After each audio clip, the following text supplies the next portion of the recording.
अस्सलामुअलैकुम। आज का हमारा टॉपिक है सीवियर एक्यूट रेस्पिरेटरी सिंड्रोम, जिसको एसएआरएस भी कहा जाता है।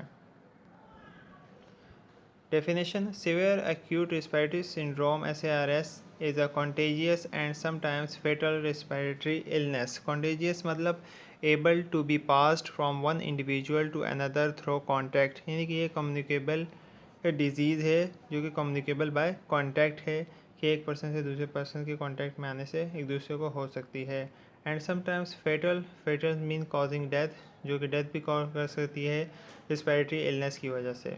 SARS first appeared in China in November 2002. Within a few months, SARS spread worldwide, carried by unsuspecting travelers. SARS सबसे पहले यानी कि चाइना में आया नवंबर 2002 में, और कुछ मंथ्स के अंदर ये स्प्रेड हो गया पूरी दुनिया के अंदर वर्ल्ड वाइडली, और ये अनसस्पेक्टेडली ट्रेवलर्स के अंदर आता गया, कैरीड होता गया और वर्ल्ड वाइड में हो गया। Reported in Asia 2003 with total number of 8,098 cases, of which 774 died, 9.6% लोग मर गए। There has been no known transmission of SARS anywhere in the world since 2014, और 2004 के बाद से ऐसी कोई ट्रांसमिशन नहीं देखी गई SARS की। ट्रांसमिशन इसकी कैसी होती है? ड्रॉपलेट के ज़रिए, ड्रॉप्स के ज़रिए, एयरबोर्न स्प्रेड के ज़रिए, पर्सन टू पर्सन कांटेक्ट के, फीको ओरल से, फॉर्मेट बॉन्ड स्प्रेड। इसके this is a non living objects जैसे कि bedding, towel, toys etcetera. Incubation period वो पीरियड होता है कि जब अब बैक्टीरिया वायरस आपकी बॉडी में आ जाता है, और साइन एंड सिम्टम कॉज करने तक का पीरियड कहलाता है incubation period. The incubation period of SARS is usually 2 to 7 days, but may be as long as 10 days। 2 से 7 days यानी कि इसका है कि सिम्टम शो होंगे, 10 days तक भी जा सकता है। सिम्टम्स इसके क्या होंगे? SARS typically begins with flu like signs and symptoms. Flu like यानी कि नज़ला ज़ुकाम जैसे सिम्टम्स इसको नॉर्मली फीवर्स होंगे, chills, muscle aches and occasionally diarrhea उसको हो सकता है। After about a week sign and symptoms include, और एक वीक के बाद उसके साइन सिम्टम क्या होंगे? फीवर उसको होगा 105 फ़ारेनहाइट का, जो कि 38 सेंटीग्रेड है, और हाइयर भी हो सकता है इससे। सोर थ्रोट होगा, और राइनोरिया जो कि रनी नोज कहा जाता है इसको।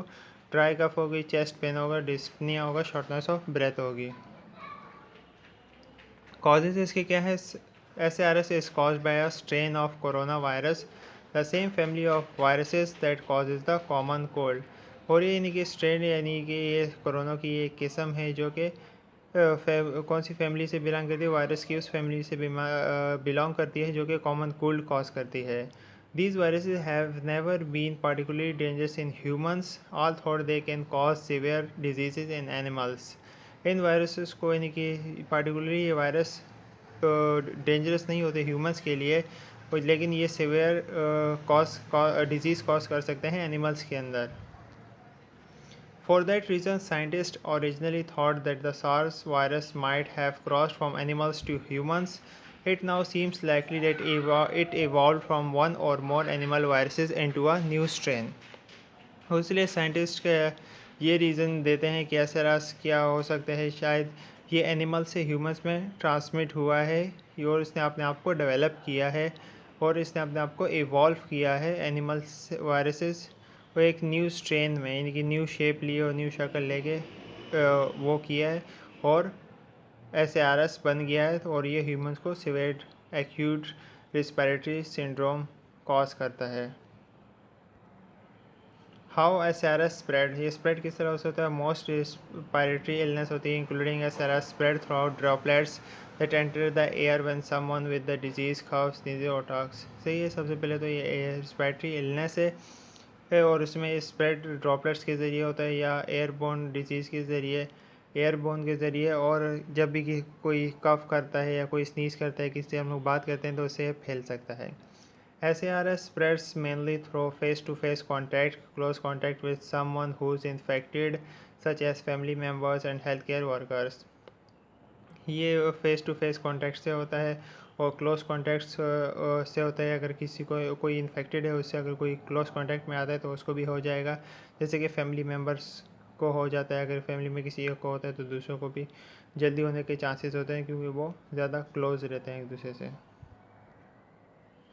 Virus may also spread through contaminated objects such as door knobs जो मेरे डोर के हैंडल्स वगैरह होते हैं जिनके हम दरवाज़ा खोलते हैं, टेलीफोन्स एंड एलिवेटर बटन्स, सही है, इनसे भी फैलने की इसके चांसेस है वायरस के। प्रिवेंशन कैसे कर सकते हैं? नो वैक्सीन टू डेट, अभी तक कोई वैक्सीन नहीं बनाई गई इसके लिए। Isolation most affective means of prevention, isolation यानी कि जो भी बंदे को हुआ है उसको बिल्कुल आइसोलेट कर दें ताकि दूसरे बंदों को ना हो। Hand washing, use of universal precautions, और हैंड वॉशिंग यानी कि प्रॉपर हैंड हाइजीन करनी चाहिए। Avoid contact with bodily fluid, यानी कि बॉडली फ्लूइड से दूर रहना चाहिए इन्फेक्टेड पर्सन के। Wash personal items with soap and hot water, और जो हमारी पर्सनल आइटम्स अगर नॉर्मली हम लोग यूज़ करते हैं उनको सोप्स के साबुन से और हॉट वाटर से धोना चाहिए। हाई रिस्क पॉपुलेशन क्या है? People older than age of 60, especially those with underline condition such as diabetes और hepatitis are at highest risk of serious complications, यानी कि हाई रिस्क कौन से होते हैं जिनको जल्दी होने के चांसेस हैं? वो ओल्डर एज पीपल, जो हमारे ओल्डर एडल्ट हैं एज अबव 60 या 60 से ऊपर, तो और उनको और भी बीमारियां होती हैं जैसे डायबिटीज़, हेपेटाइटिस वगैरह, उनको ज़्यादा रिस्क होता है कि उनको सीरियस कॉम्प्लिकेशंस हो सकती हैं इसकी वजह से। टेस्ट एंड डायग्नोसिस इसकी क्या है? History of fever including symptoms, patient की हिस्ट्री लेंगे कि उसको फीवर या उसके कौन से सिम्टम्स हैं। Travel to areas with recent local transmission of SRS identified by WHO, China, Hong Kong, Singapore and town of Canada, Ontario, अगर उनमें गया है, उनमें अगर ट्रैवल किया इन इलाकों में। Several laboratory test can help detect the virus, और लेबॉर्ट्री टेस्ट से भी पता लगाया जा सकता है वायरस का। Atypical pneumonia without no xray change, यानी कि निमोनिया मतलब उसमें लंग इन्फेक्शन हो सकता है एक लंग में या दोनों लंग्स में, और इसमें कोई एक्सरे चेंज में शो नहीं होता। Treatment and drugs. In spite of a concentrated global effort, scientists have yet to find any effective treatment for SRS. Antibiotics drugs don't work against viruses, and antiviral drugs haven't shown much benefit. Antibiotics जो कि काम नहीं करती है against virus के, और antiviral drugs जो कि इतना बेनिफिट नहीं शो नहीं करती इस SRS के ख़िलाफ़। Large supportive treatment with antibiotics हो जाता है, इनको एंटीबायोटिक्स दी जाती है जो कि नॉर्मली इनका यानी कि टेम्परेचर या जिसको बुखार कंट्रोल करके रखता है। Breathing problems can become so severe that oxygen and a mechanical respirator is required, और इसमें ब्रीथिंग की प्रॉब्लम ज़्यादा हो जाती है, जिस तरह आजकल के कोरोना के पेशेंट्स में सीवियर प्रॉब्लम हो जाती है ऑक्सीजन की, उनको वेंटिलेटर पे डाल दिया जाता है।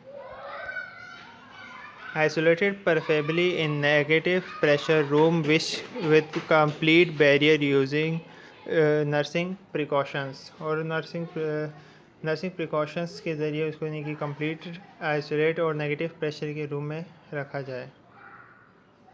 कॉम्प्लिकेशंस क्या हो सकती हैं? SRS fatal often due to respiratory failure, से रिस्पायरेटरी फैटल है यानी कि डेथ कॉज कर सकता है रिस्पायरेटरी फेलियर की वजह से। Most people with SRS develop pneumonia, और ज़्यादातर लोगों को SRS की वजह से निमोनिया हो जाता है, इन्फेक्शन हो जाता है लंग्स का।